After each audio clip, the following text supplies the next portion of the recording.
আজকে আমাদের দুপুরের মেনু, ষষ্ঠীর দুপুরের মেনু হচ্ছে এখানে বাঁধাকপি আর পেঁয়াজ ভাজা। তোমাদের দাদা ভাইয়ের, আমি শুধু ডিমের ঝোল খাই। এই যে আলু দিয়ে ডিম দিয়ে ঝোল। কী আছে? আর এখানে হচ্ছে ভাত। ষষ্ঠী সবাই পুজো দিতে গেছে, যাদের বাচ্চা আছে তারা দেয়, আর অনেকে এমনিও দেয়, তো আমি দিইনি।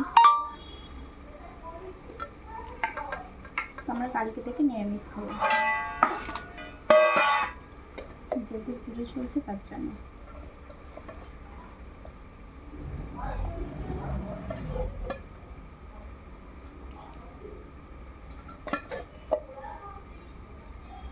সবাই মজা করো ভালো করে। দেশে তো বৃষ্টি হবে বলে দেশে না হয়, আমাদের এখানে বৃষ্টি হচ্ছে। সবসময় মেঘ করে আছে যেন বৃষ্টি চলে আসবে, এমনই মনে হচ্ছে। তো চলো খাওয়া দাওয়া করে নিই। আজকে দুপুরের এই মেনু ছিল, সিম্পল মেনু, বেশি কিছু হিজিবিজি রান্না করিনি। চলো খাওয়া দাওয়া করে নিই, 3টে বেজে গেছে। চলো টাটা।